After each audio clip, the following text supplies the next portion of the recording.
Maya and the Conception of God, Part 4. Thus, India has always had this magnificent idea of religious freedom, and you must remember that freedom is the first condition of growth.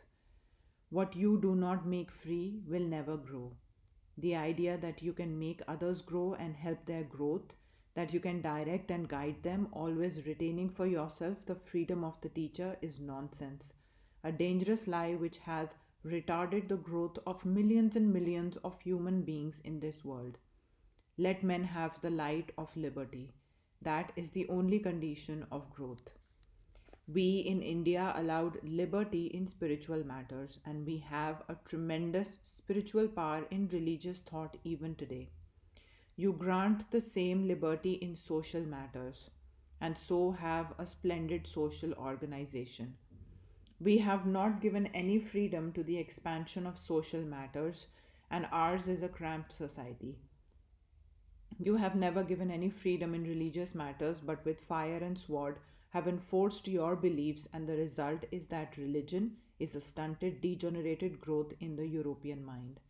In India, we have to take off the shackles from society. In Europe, the chains must be taken from the feet of spiritual progress. Then will come a wonderful growth and development of man. If we discover that there is one unity running through all these developments, spiritual, moral, and social, we shall find that religion, in the fullest sense of the word, must come into society and into our everyday life. In the light of Vedanta, you will understand that all sciences are but manifestations of religion, and so is everything that exists in this world. We see then that through freedom and sciences were built. And in them we have two set of opinions, the one the materialistic and denouncing, and the other the positive and constructive. It is the most curious fact that in every society you find them. Supposing there is an evil in society, you will find immediately one group rise up and denounce it with vindictive action, in vindictive fashion, which sometimes degenerates into fanaticism. There are fanatics in every society, and women frequently join in these outcries because of their impulsive nature.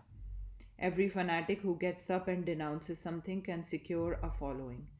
It is very easy to break down. A maniac can break anything he likes, but it would be hard for him to build up anything. These fanatics may do some good according to their light, but much more harm. Because social institutions are not made in a day, and to change them means removing the cause.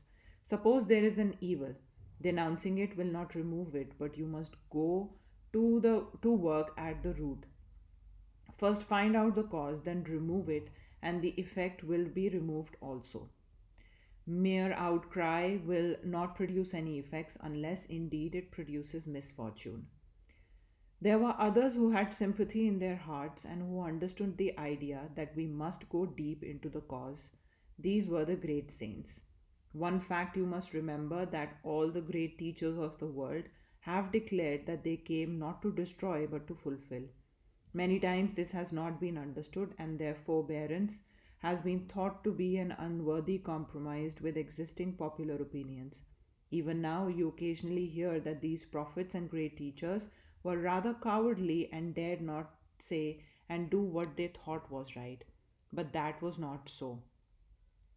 Fanatics little understand the infinite power of love in the hearts of these great sages who looked upon the inhabitants of this world as their children.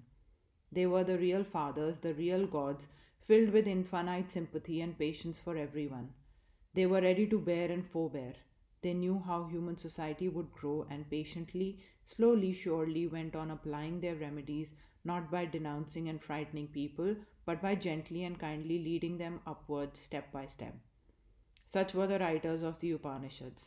They knew full well how the old ideas of God were not reconcilable with the advanced ethical ideas of the time. They knew full well that what the atheists were preaching contained a good deal of truth. No, great nuggets of truth.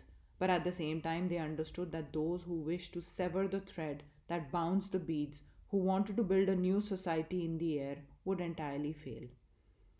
We never build anew, we simply change places. We cannot have anything new. We only change the position of things. The seed grows into the tree patiently and gently. We must direct our energies towards the truth and fulfill the truth that exists, not try to make new truths. Thus, instead of denouncing these old ideas of God as unfit for modern times, the ancient sages began to seek out the reality that was in them.